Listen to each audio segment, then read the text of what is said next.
In 1814 we took a little trip along with Colonel Jackson down the mighty Mississippi. We took a little bacon and we took a little beans, and we fought the bloody British in the town of New Orleans.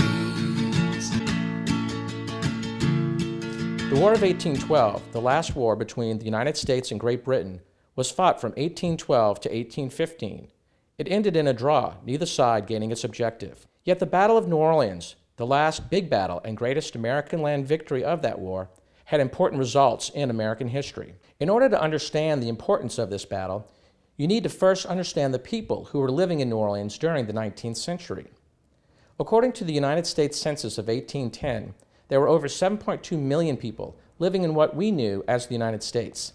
Nearly 1.2 million of these people were slaves, or about 16% of the American population. The Louisiana Census of 1810 showed that over 76,000 people were living in the territory of Orleans. As a principal port, New Orleans played a major role during the antebellum era. The port handled huge quantities of commodities for export from our interior and imported goods from other countries, which were warehoused in New Orleans and transferred to smaller vessels and eventually distributed the length and breadth of the vast Mississippi River watershed. New Orleans had the largest and most prosperous community of free people of color in the nation, who were often well-educated and middle-class property owners. New Orleans had by far the largest slave market in the domestic slave trade. 2/3 of the more than 1 million slaves brought to the Deep South arrived via the forced migration of the domestic slave trade. The money generated by sales of slaves in the Upper South has been estimated at 15% of the value of the staple crop economy. Slaves represented $500 million in property. An ancillary economy grew up around the trade in slaves. Everything from transportation, housing, clothing, fees, estimated at 13.5% of the price per slave. Adjusted for inflation using today's dollar, this all amounted to tens of billions of dollars during the antebellum period, with New Orleans as the prime beneficiary. When the Spanish took control of Louisiana in 1769, they brought with them a powerful legal instrument called cortación, which gave slaves the right to buy their freedom. While under Spanish rule, more than 1,400 slaves in New Orleans exercised that right and bought their freedom. By 1803, Louisiana had become a vast French territory, considerably larger than the present-day state of Louisiana. Napoleon Bonaparte, needing money to fund the aptly named Napoleonic War, sold the area to the United States under President Thomas Jefferson in what was called the Louisiana Purchase. Louisiana was formally turned over to the U.S. on December 20th, 1803. Following the Louisiana Purchase in 1803, Louisiana Governor William C.C. Claiborne would outlaw the Spanish-rule cortación, but many free people of color continued to call New Orleans their home. When the Haitian Revolution ended in 1804, thousands of refugees from the Revolution, both whites and free people of color, arrived in New Orleans, often bringing African slaves with them. Nearly 90% of the new immigrants settled in New Orleans. The 1809 immigration brought 2,731 whites, 3,102 free people of color, and 3,226 enslaved people of African descent, which doubled New Orleans' population in less than 10 years. The city's population became 63% black. By 1810, the Louisiana Territory boasted 7,585 free people of color, most of them living in New Orleans. The territory also contained about 35,000 slaves and 35,000 whites. Governor Claiborne and other officials became very concerned and wanted to control the growth of the free people of color. The French Creoles, on the other hand, wanted to increase the French-speaking population. The War of 1812 officially began when the United States declared war against Britain on June 18, 1812. After more than 2 years of fighting and eventually burning the White House and Capitol to the ground, the British set their sights on New Orleans. On August 10, 1814, the British government officially authorized a secret expedition against Louisiana. The Battle of New Orleans was a series of engagements starting on December 14, 1814, and ending on January 8, 1815. It was the final major battle of the War of 1812. American forces were commanded by Major General Andrew Jackson. The British Army was commanded by Major General Sir Edward Pakenham. While the numbers still vary, Britain sent between 11,000 and 14,450 troops, all under the command of General Pakenham. British Royal Navy was commanded by Vice Admiral Alexander Cochrane. Expedition forces were to rendezvous in Jamaica. Admiral Cochrane was ordered to capture the mouth of the Mississippi River and the port of New Orleans. Also part of the British forces were the 1st and 5th West India regiments, including about 1,000 black soldiers from Jamaica, Barbados, and the Bahamas. Some of these British units recruited and trained American slaves who had escaped to the British side, attracted by the false promise of freedom offered by the British. The British had many potential routes in attacking New Orleans from their base in Jamaica. On September 4th, Royal Navy Captain Nicholas Lockyer met with Privateer Jean Lafitte and his men at Grande Terre, seeking to enlist the Baratarians and their vessels to fight against the Americans. Lafitte put the British off for 2 weeks and wrote a letter to Governor Claiborne offering his allegiance to the American cause in exchange for a pardon for his past crimes. The British ultimately chose to approach New Orleans from the east by way of Lake Borgne and Bayou Bienvenu, which brought them within a mile of the Mississippi. General Jackson, commander of the 7th Military District, led American forces in the Southern campaign against Britain. An ardent expansionist and charismatic leader, General Jackson inspired his men and the local people of New Orleans to fight and defeat the British. After discovering that Admiral Cochrane intended to direct his Gulf Coast campaign against New Orleans by way of the Mississippi River, General Jackson established his base of operations directly in that path.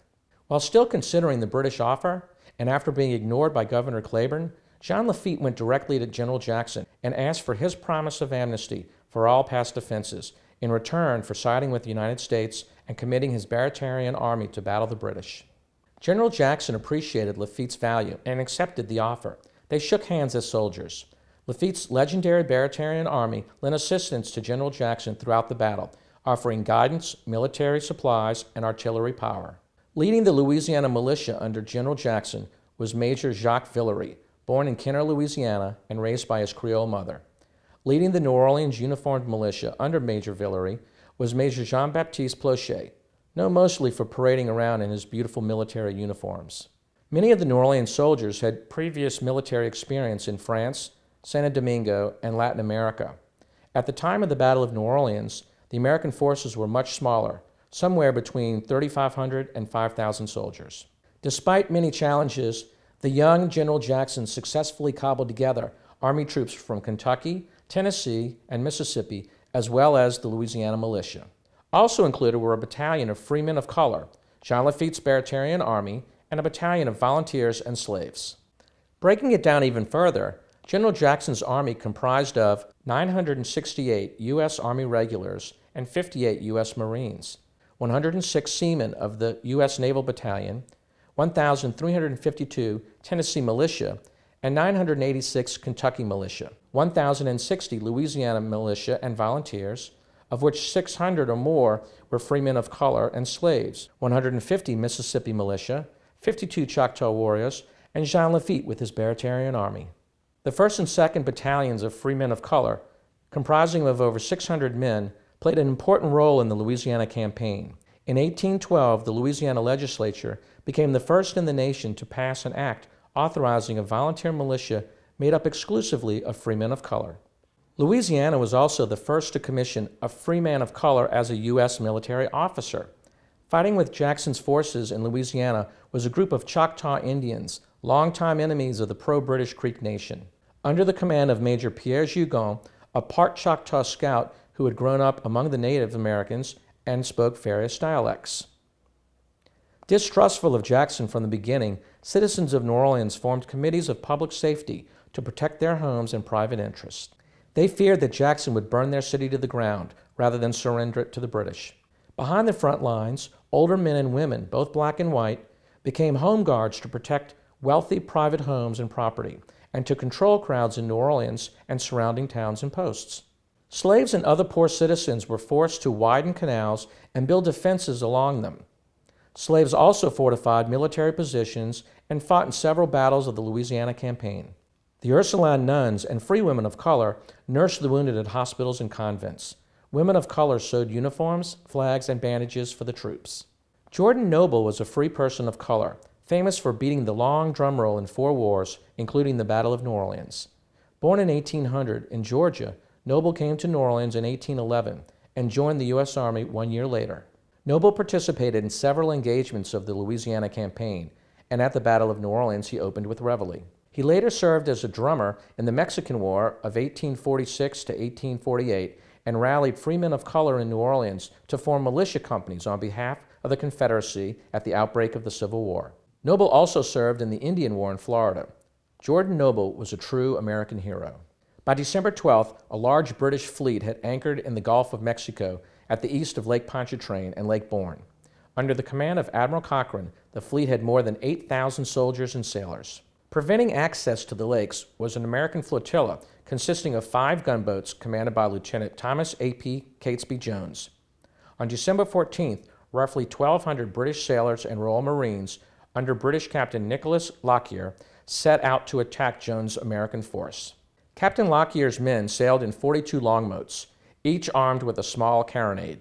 17 British sailors were killed and 77 wounded in the battle. On the American side, 6 were killed, 35 wounded, and 86 captured. American Lieutenant Jones would eventually surrender. Captain Lockyer captured Jones' vessels in a brief engagement known forever as the Battle of Lake Borgne. General Jackson's plans for defense of the city were thwarted by the British capture of Jones' gunboats in Lake Borgne. Now free to navigate Lake Borgne, thousands of British soldiers under the command of General John Keane were rowed to Pea Island, about 30 miles east of New Orleans, where they established a garrison.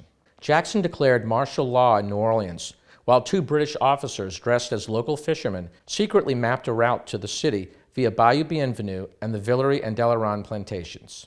On the morning of December 23rd, General Keane and a vanguard of 1,800 British soldiers reached the east bank of the Mississippi River, just 9 miles south of New Orleans. Keane could have attacked the city by advancing for a few hours up the river road, which was undefended all the way to New Orleans. He made the fateful decision to encamp at Lacoste Plantation and wait for the arrival of reinforcements. During the afternoon of December 23rd, after he had learned of the position of the British encampment, Andrew Jackson reportedly said, "By the Eternal, they shall not sleep on our soil." That evening, attacking from the north, Jackson led 2,131 men in a brief 3-pronged assault on the unsuspecting British troops who were resting in their camp. The battle took place on the Villeray and adjacent plantations below the city, ending in a stalemate that threw the British off balance and severely damaged their morale. The British reported 46 killed, 167 wounded, and 64 missing. The Americans, on the other hand, reported only 24 killed, 115 wounded, and 74 missing. Hardest hit was Captain Thomas Beale's Rifle Company, composed primarily of New Orleans lawyers and merchants. British Major Samuel Mitchell, who was supposed to have set fire to the capital of Washington, was captured in the skirmish. Jacques Villeray's son, Gabriel, was eventually arrested for deserting his post and jailed by General Jackson. Historian Robert Quimby was quoted as saying, "The British certainly did win a tactical victory, which enabled them to maintain their position." However, Quimby went on to say, "It's not too much to say that it was the Battle of December 23rd that saved New Orleans." The British were disabused of their expectations at an easy conquest. The unexpected and severe attack made Keane even more cautious, making no effort to advance on the 24th or the 25th. As a consequence, the Americans were given time to begin the transformation of the canal into a heavily fortified earthwork, thanks to the use of slave labor. Joseph Savory, a free man of color, was a native of Santo Domingo who had fought with the French during the Haitian Revolution. When Haiti became independent, Savory and his family fled and settled in New Orleans in 1809. Though it was undocumented, Savory served as a captain in the New Orleans militia from 1809 and the start of the War of 1812. Governor Claiborne, who at the time was the military commander of Louisiana, was familiar with Captain Savory and the other former Haitian soldiers. Claiborne suggested to General Jackson that they be incorporated in the U.S. Army to fight against the British. Jackson extended an offer to Captain Savory, who single-handedly recruited a battalion of free men of color immigrants from Haiti, most of whom had fought as loyalists under the French flag in their native land. The 2nd Battalion, free men of color of the Louisiana Militia, some 256 men, including staff officers, were assembled in New Orleans and inducted into the service of the United States on December 19, 1814. On that same day, Captain Joseph Savory was promoted to the rank of 2nd Major. With that promotion, 2nd Major Joseph Savory became the highest-ranking black man in the history of the U.S. Army. The 2nd Battalion's first battle occurred 4 days later on December 23rd on the banks of the Mississippi River in New Orleans. 2nd Major Savory and his men fought back the British who were attempting to enter the city. Savory urged his men in French, Mon cher sir, mon cher, mes amis, mon cher soleil, amenez du paix. Translated to English, it means, march on, my friends, march on against the enemies of the country. On December 23rd, General Jackson again called on Jean Lafitte to take his men and accompany Major Michael Reynolds to the temple on the west bank of the river and secure it. Upon successfully completing the task, Lafitte returned on December 25th and strongly recommended to General Jackson that Livingston extend their line of defense into the swamp, which proved to be a critical move. Now, it's important to point out that on December 24th, 1814, the United States and British commissioners met in Ghent, Belgium. The purpose of this meeting was to sign a peace treaty to end the War of 1812. But since the Treaty of Ghent had not yet been ratified, the Battle of New Orleans raged on. On Christmas Day, British General Pakenham arrived on the battlefield and ordered a reconnaissance in force against the American earthworks, protecting the advance to New Orleans. That evening, Pakenham met with General Keane and Admiral Cochrane for an update on the situation. Angry with the position in which the Army had been placed, Pakenham wanted to use Chef-Mentor Road as the invasion route, but was overruled by Admiral Cochrane, who insisted that his boats were providing everything that could be needed. Admiral Cochrane believed that the British Army would destroy a ramshackle American army, and allegedly said that if the Army would not do so, then his sailors would. On December 28th, groups of British troops made probing attacks against the American earthworks. When the British troops withdrew, the Americans began construction of artillery batteries to protect the earthworks, which were then christened Line Jackson. Everyone, including slaves, militia, and Barratarians, worked together to install 8 batteries, which included one 32-pound gun, 3 24-pounders, one 18-pounder, 3 12-pounders, 3 6-pounders, and a 6-inch howitzer. Jackson also sent a detachment of men to the west bank of the Mississippi River to man 2 24-pounders and 2 12-pounders from the grounded warship USS Louisiana. The main British Army arrived on New Year's Day and attacked the earthworks using their artillery. An exchange of artillery fire began that lasted for 3 hours. Several of the American guns were destroyed or knocked out, including a 32-pounder, a 24-pounder, and a 12-pounder.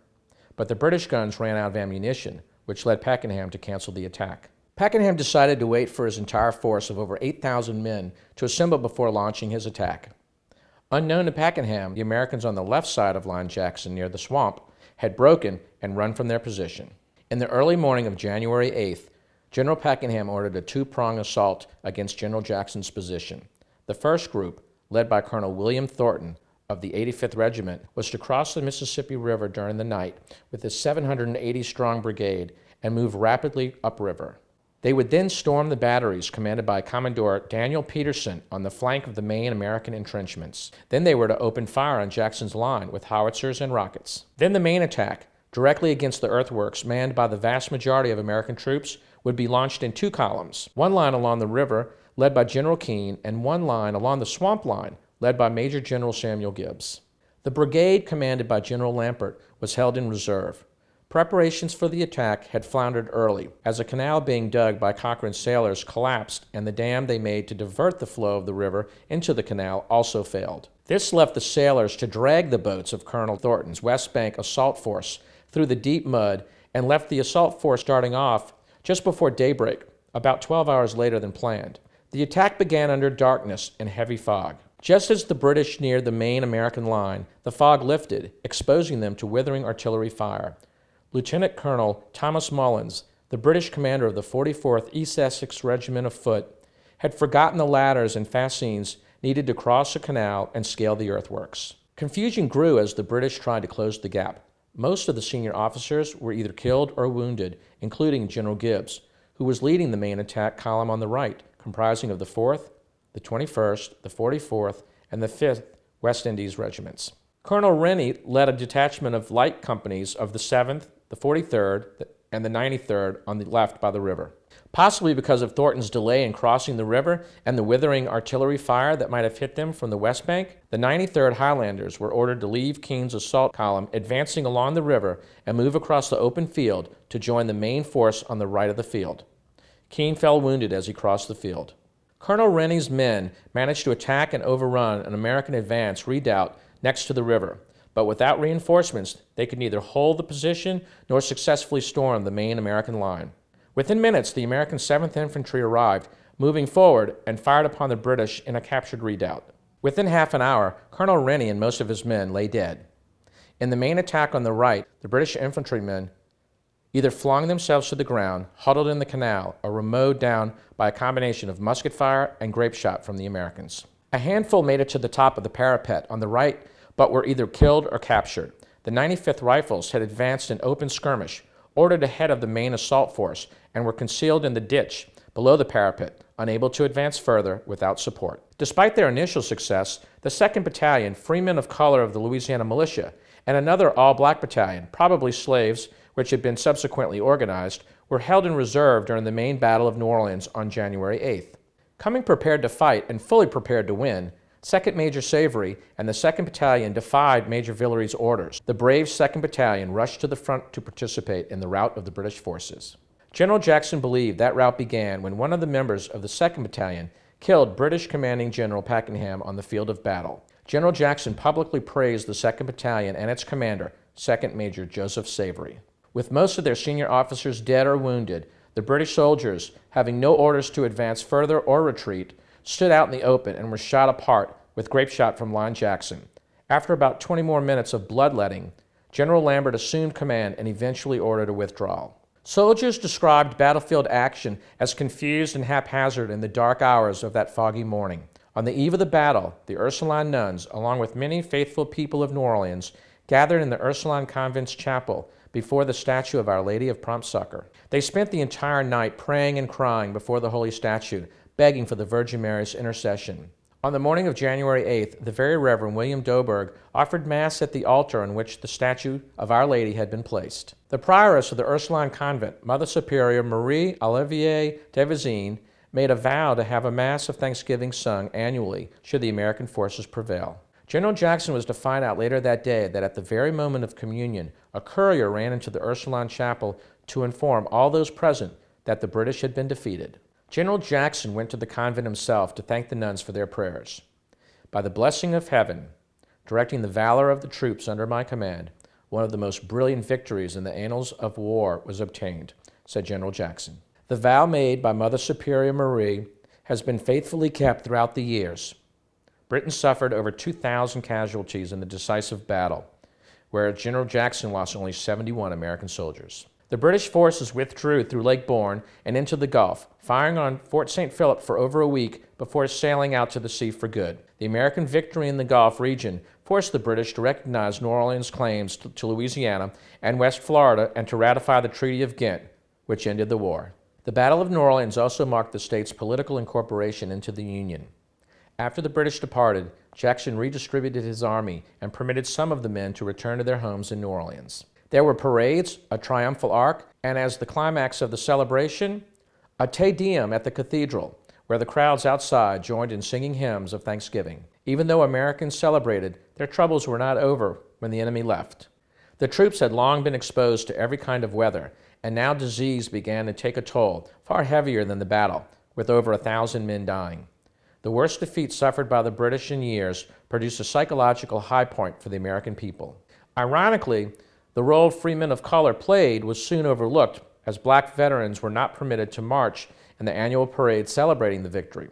When the war ended, Jackson, at the request of the New Orleans white residents, ordered all black troops out of the city. Local white citizens were concerned that the presence of armed blacks in the city might destabilize slavery and lead to a general uprising. 2nd Major Joseph Savory and his soldiers took the removal orders as an affront. He and many of his men moved to Spanish Texas, where they were welcomed by Pierre Lafitte. Savory and his men joined Mexican rebels in fighting for the nation's independence. While the date Joseph Savory returned to the U.S. is unclear, he was listed as living back in New Orleans in 1822. Jackson's task was not made easier by the rumors of peace that reached the city. Suspecting a ruse, he refused to believe anything until he had a fully confirmed official notice. He kept the militia under arms and New Orleans under martial law. The raising of the blockade boomed prices, and many of New Orleans citizens and soldiers were more anxious to speculate than to do irksome duty. Once the immediate danger was past, then Governor Claiborne and the legislature openly resented Jackson's high-handed ways. Still angry over Jackson's attempt to close the Louisiana legislature in late December, lawmakers drafted a resolution of thanks naming all of the commanding officers of the regular and militia troops that had defended New Orleans, but with no mention of General Jackson, 2nd Major Savory, or the 2nd Battalion Freemen of Color. Out of this situation grew a series of unpleasant incidents, culminating in a fine of $1,000 imposed on General Jackson by the federal judge for contempt of court. General Andrew Jackson bore himself with dignity into the courtroom and paid the fine. At long last, news of peace came, and martial law was lifted on March 12th. Andrew Jackson began to release his troops. Many of the fighters in Jackson's temporary army returned to their usual civilian ways. Some of the defenders, however, were adventurers with no civil occupation. For their contribution to winning the war, President Madison honored General Jackson's promise and pardoned Jean Lafitte and the Barratarians for their earlier offenses. After the Battle of New Orleans, Andrew Jackson received mixed reviews from Louisianians. Some hailed him as a conquering hero and honored him with parades, balls, and parties. Others scorned him as the butcher of New Orleans and master of bloody deeds, blaming him for what few casualties there were from the campaign. Some closing notes. The Battle of New Orleans gave Old Hickory enough national recognition and popularity to win the 1828 presidential election. In 1843, Congress refunded with interest the fine that Andrew Jackson had paid in New Orleans in 1815. The anniversary of the Battle of New Orleans was celebrated as a national holiday for many years. It continues today to be celebrated in South Louisiana. A federal park was established in 1907 to preserve the Chalmette battlefield. Today it features a monument and is part of the Jean Lafitte National Historic Park and Preserve. The 8th of January became a traditional American fiddle tune, honoring the date of the battle. More than a century later, the melody was used by Jimmy Driftwood to write the song The Battle of New Orleans, which was a hit for both Johnny Horton and Lonnie Donegan. To learn more about the Battle of New Orleans and contributions made by the free people of color, we recommend the following resources.